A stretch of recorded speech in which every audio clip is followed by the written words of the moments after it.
Hello, and welcome to episode 50 of the Breachside broadcast. In celebration of our 50th broadcast, we have a very special treat for you. 2 stories in one episode.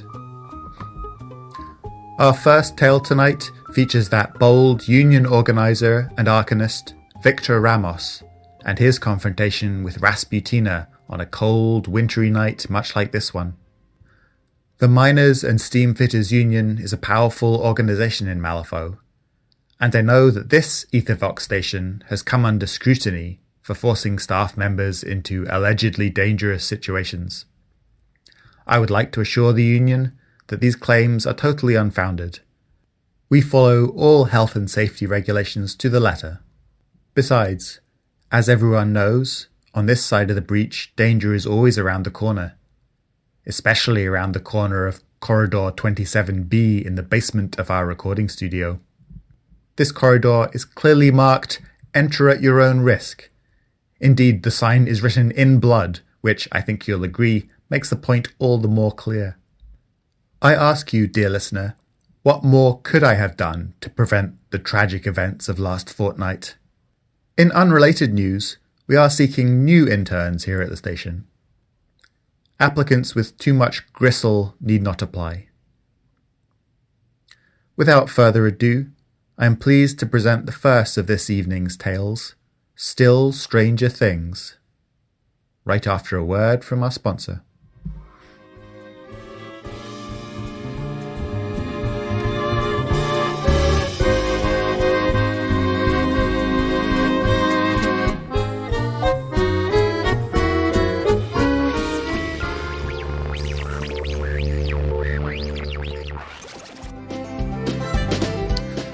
This episode of the Breachside broadcast is brought to you by the Miners and Steamfitters Union. This is a message to all union brothers and sisters from Victor Ramos himself. He urges you to resist the oppression of the guild and stay strong in the face of seemingly impossible odds. Remember, solidarity gives us strength. We must never give in the face of oppression. Together we can overcome. Join the union today and receive half off your first month of dues.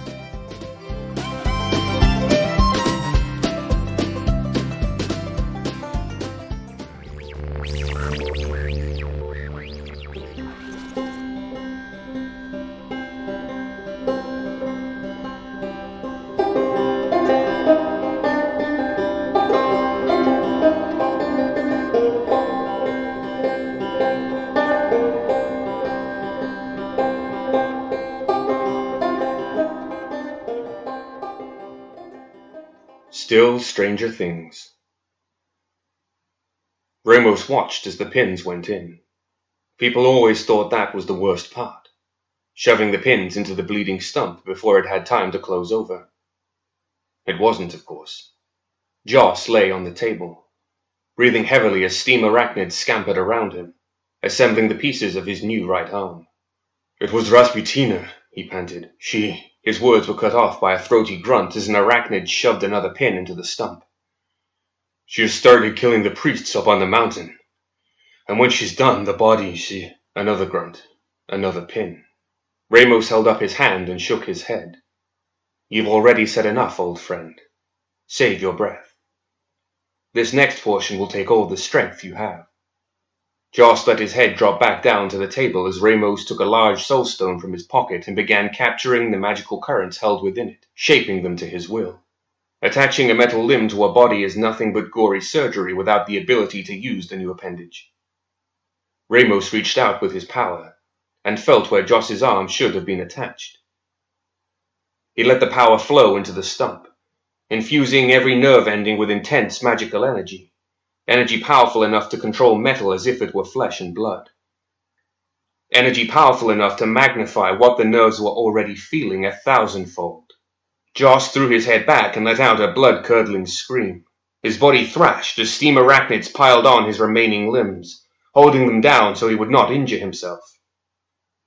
Foam flecked at the edges of his mouth, and his eyes rolled into the back of his head as waves of sheer agony racked every fiber of his being. This was the worst part. Ramos held up his own mechanical right arm, curling the fingers into a fist. He stared at the unnatural metallic fingers. His mind wandered back to that night. That painful, terrible night. At least Joss had not had to attach the limb himself. Shaking his head, Ramos slowly unclenched his iron fist, and looked at his right-hand man lying broken on the table. Rasputina would pay for this. Ramos left his workshop and addressed the two guards outside the door. "Come with me. I have business to attend to, and I may need a show of muscle." They climbed the mountain silently. The two guards had worked for Ramos long enough to know better than to question him when he was in a mood like this. Ramos climbed over rock and snow, ignoring the sharp edges that dug into his hands and the cold that tore at his flesh.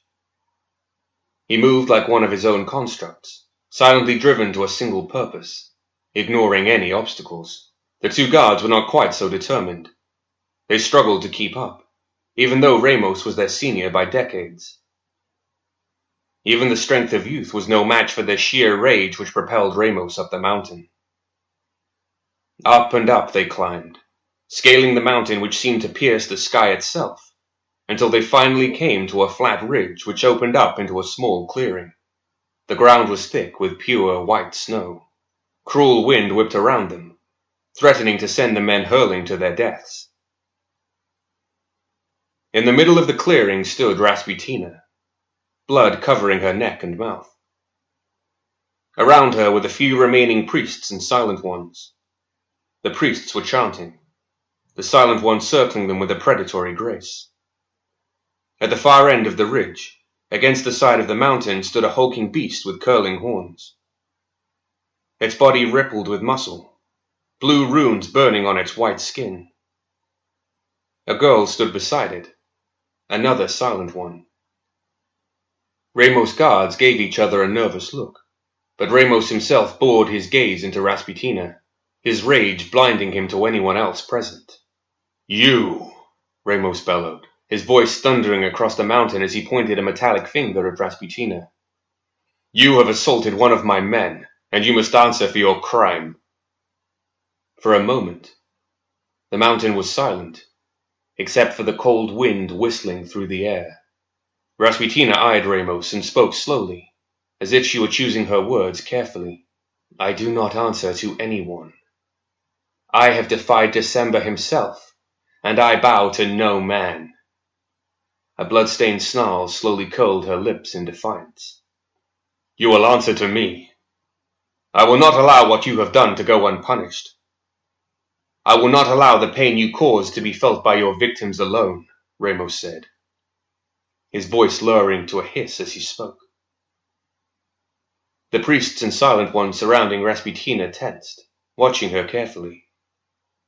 Rasputina gave them a quick glance. "Very well then," she answered. "We will settle this as a contest between you and I. Your people will not interfere." It wasn't a request, simply a cold statement of what the future would hold. Ramos nodded and held up his hand to let the two guards know that he agreed and they were to stay back. The two men stayed huddled close to the edge. Rasputina lunged, sending a blast of air at Ramos, aiming to knock him off the mountain and to end things quickly. But the old man held up his hand, and there was a loud crack as the attack rammed into the electrical force field Ramos created, sending sparks flying into the sky. Even with his repulsion spell, Ramos was still knocked back. He hadn't expected that amount of sheer force. Rasputina attacked again, sending daggers of ice hurtling at Ramos' head, and again the attack was met with a crack of thunder and sparks. Ramos recovered quickly and held out a soul stone, drawing its power to create a surge of electricity. Vengeful lightning flew from Ramos' fingers as he tried to end his opponent. But Rasputina was too quick. She lifted her arms and let out a quiet chant as a pillar of ice erupted from the ground in front of her, absorbing the lightning. Out of his opponent's view, Ramos took the opportunity which had been given to him. He reached into his coat, grabbing bits of scrap, wiring, and tools which he had with him, and tossed them into the snow around the pillar. Then he shot another burst of electricity at the ice pillar, blowing it into fine powder which covered the metallic bits on the ground and exposing Rasputina. Rasputina had been waiting for the pillar to come down.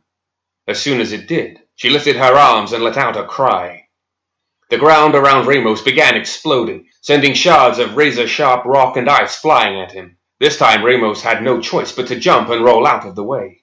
It wasn't his preferred method of escape, and a shard of rock stuck in his leg. The blast had simply been too powerful. This was not the Rasputina he was used to.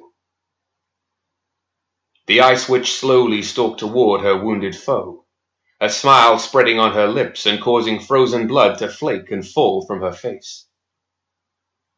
Ramos stayed on the ground. It appeared as if he was frozen in fear, but anyone who knew him would be able to tell that he was simply waiting. A half-smile curled on the edge of his lips, and Ramos closed his fist on his last soulstone.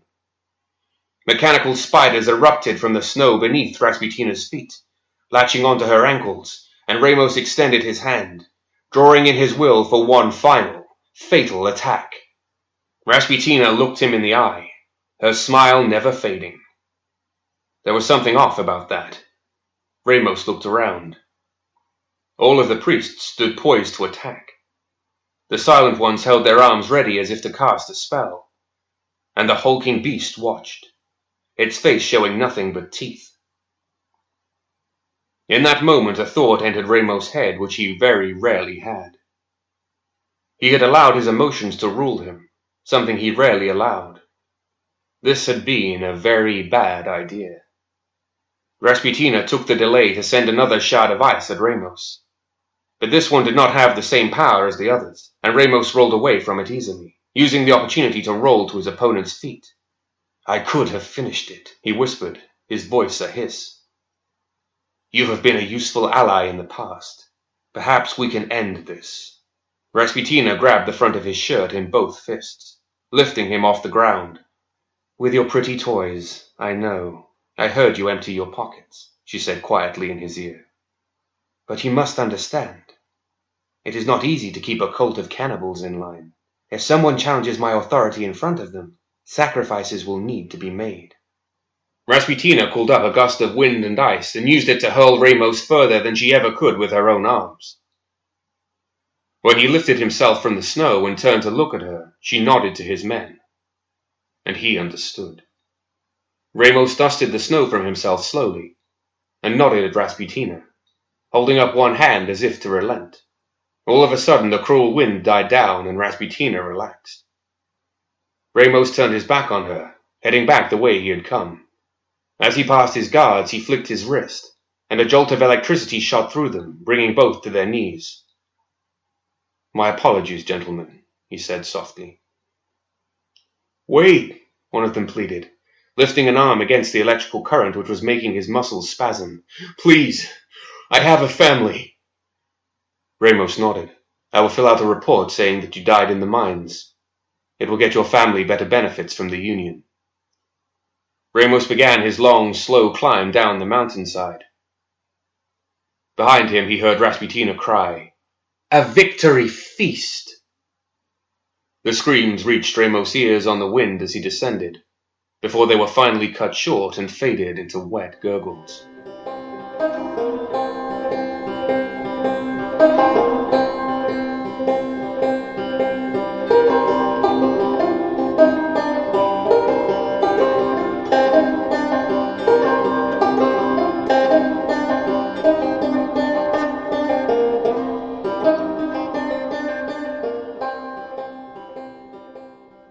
Rays of morning sunlight filtered into the workshop.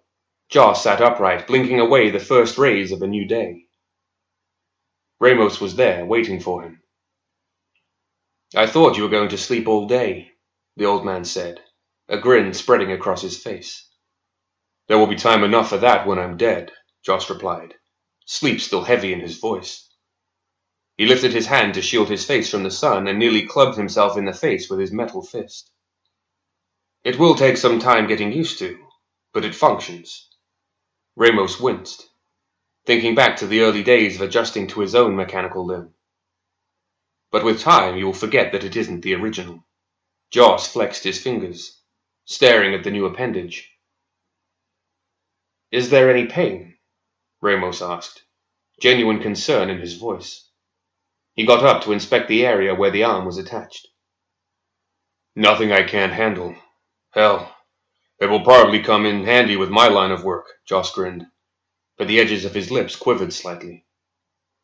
Ramos shook his head. Physical pain fades.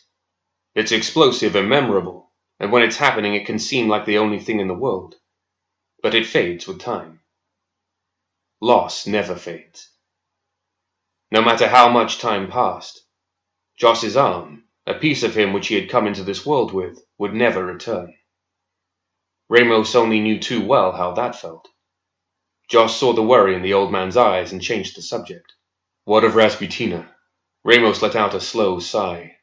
"She's unpredictable. A wild card. I think she may have found a way to fight off what haunts her." He paused thoughtfully. "At least for a time. She seems to have grown in power, and I think we may even be able to work with her in the future, when the situation grants it." Joss clenched his fist, but nodded. "What of the 2 men you took with you?" Ramos arched an eyebrow in surprise. "He was still conscious when I left." Joss simply nodded. "They didn't make it."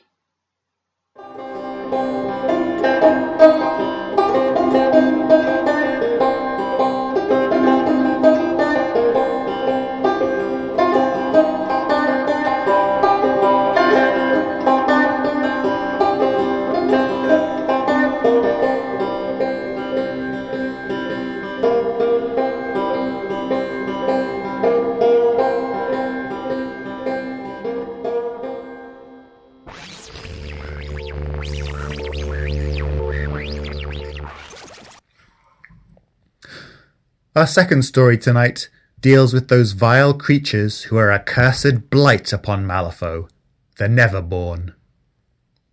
If I seem to be very familiar with their ways, it is only because I hate them so. My life has been dedicated to studying them, so that I might more effectively resist their foul depredations. Some listeners have pointed out that I bear some resemblance to a never-born creature myself. This is slander, and anyone casting such aspersions will hear from my lawyer. Nevertheless, the following story is a delightful little jaunt through the streets of Malifaux with Lilith and Pandora. Despite the natural revulsion that the Neverborn cause me, I must admit that my heart is warmed by this tale of collaboration and conviviality.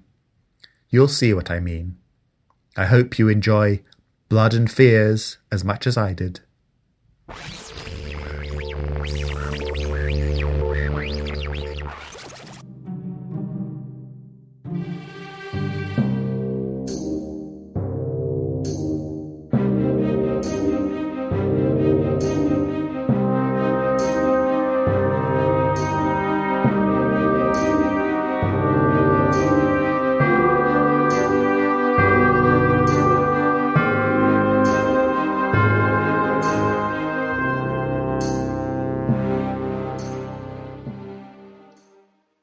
Blood and Fears. Fate is a fickle creature.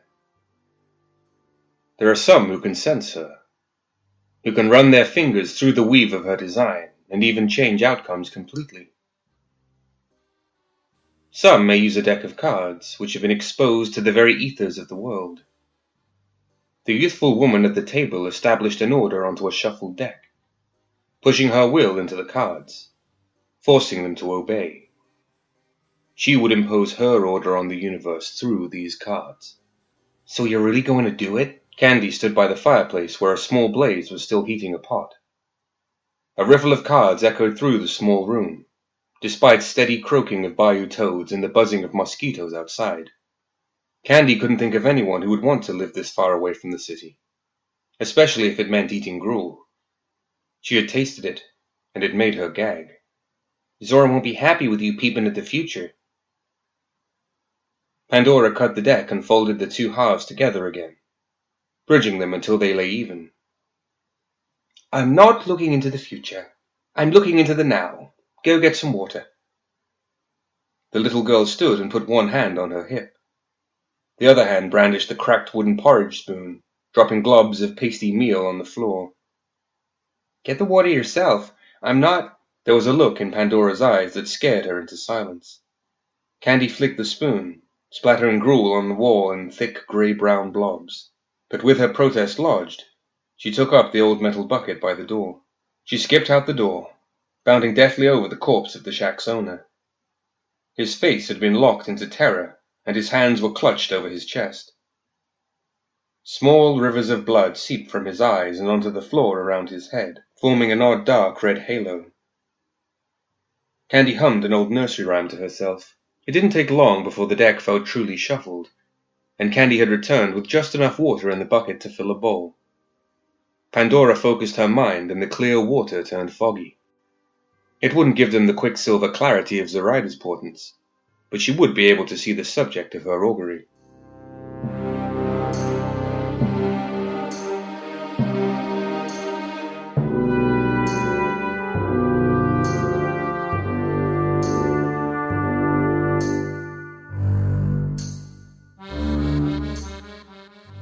The blade sliced nicely, slipping through the lungs of the archer without resistance or sound.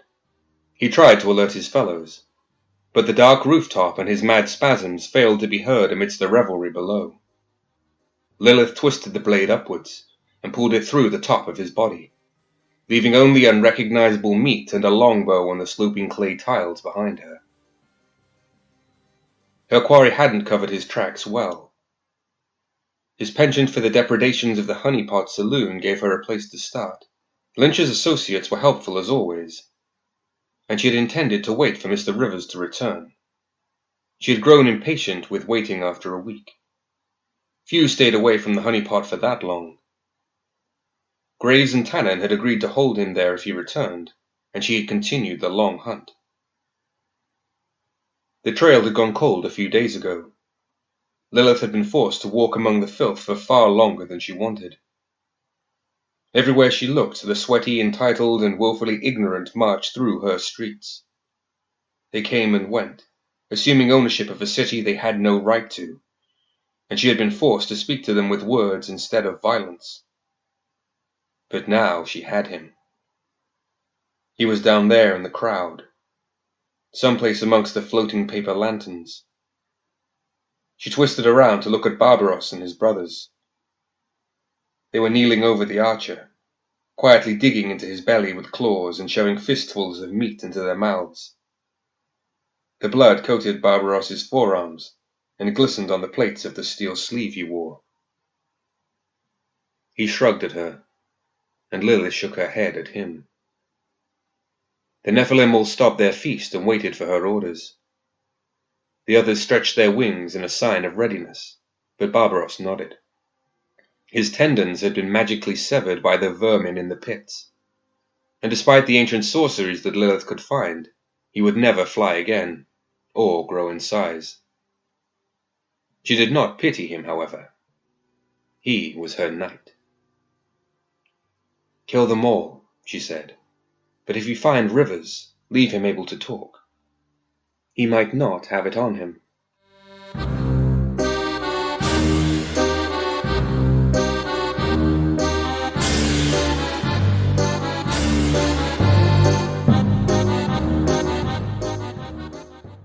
"Are we there yet?" Candy hung her head out the window to yell up to the coach driver. They clattered along the cobblestone street toward the little kingdom. "No, little miss, and if you keep asking that same question, it will take longer." The gentleman with the reins laughed as he spoke. Pandora hated that sound. Candy sat back down, plopping herself onto the cushioned leather seat. "I don't like him." Pandora nodded and said, "Neither do I." The coach pulled to a stop, and the coachman yelled down, "There looks to be trouble ahead, ladies. I'll have to turn back here. Where would you like me to take you?" "To our destination," said Pandora. "Looks like a riot up ahead. I wouldn't want to go there if I was you." The coachman had begun to wheel the horses around. Pandora spoke as she opened the door. "You are not me. Stop the coach. We will walk from here." Candy bounded up to him with his payment. She handed him the script note and a hard candy in a bright blue wrapper. I added a sour candy. Just for you, she squealed as she pressed it into his hand. He thanked her politely and flicked the reins with one hand as he squeezed the candy from the wrapper and into his mouth with the other. The night carried the sounds of screams. Pandora sighed. That's Lilith's song. As the two made their way toward the cacophony, Pandora looked in the eyes of everyone who fled past them. They all fell as they ran, weeping and begging.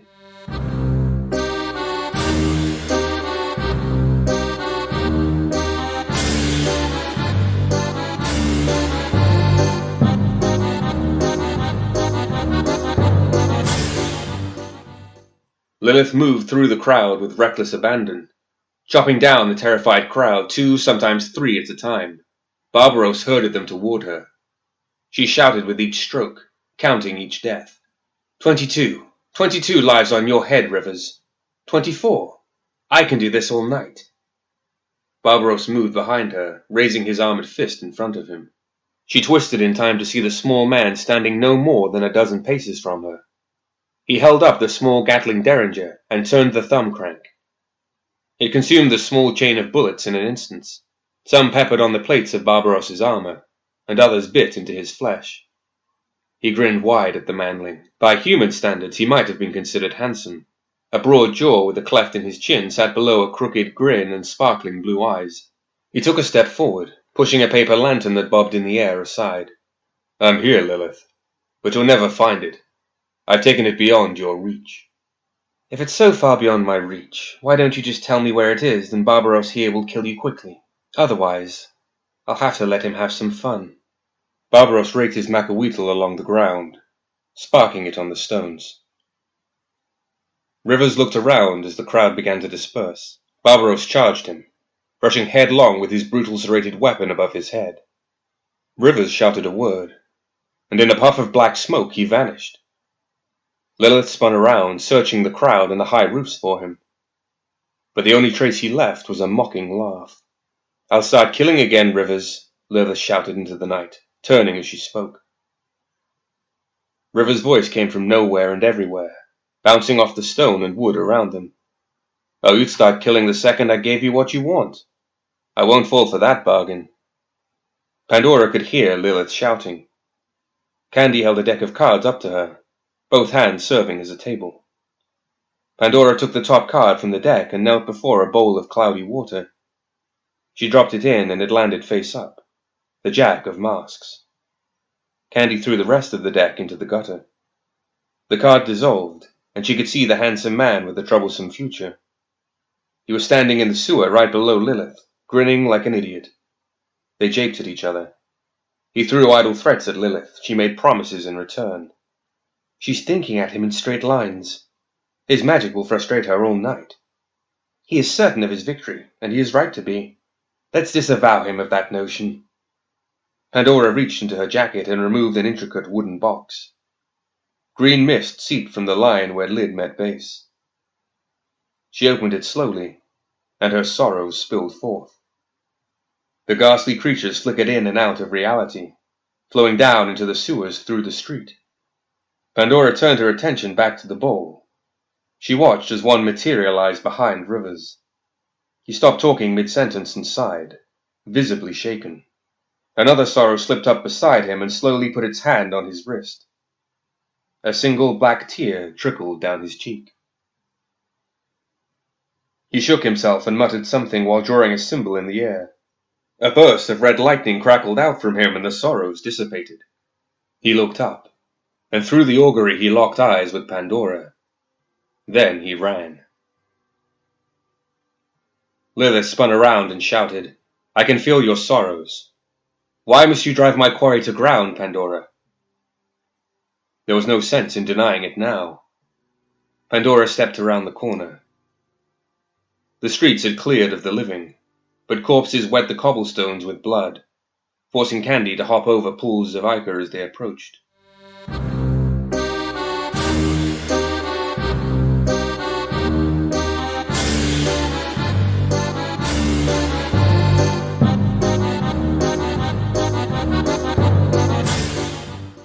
He isn't just your quarry. There is something in his head that I require. Pandora spoke with a serious tone, but she did not chide Lilith as she did Candy. He has something I want. He hid it somewhere. I just need to give Barbaros some time with him. Lilith squared her stance, and her Nephilim moved to protect her flank. Screaming came from a nearby house. It was dark inside. Pandora nodded. He's in there, and he doesn't know it yet, but that's a dead end. Whatever he has that you want, it's on his person. Lilith squinted at Pandora, her mouth tightening into a thin, disbelieving line. He thinks he's more clever than he is. If he told you he hid it, then it's in his pocket. Pandora waved her hand as she elaborated. Good, said Lilith. Then he is mine. Candy looked up at the two of them and said, Can't you drive him mad? She pointed to Pandora. While you tear him up? She moved her hand to indicate Lilith. Pandora nodded. If you kill him slow enough to let me get what I need, yes. Barbaros grinned as Lilith spoke. An equitable solution. Agreed. Candy clapped her hands. Hooray! Sharing!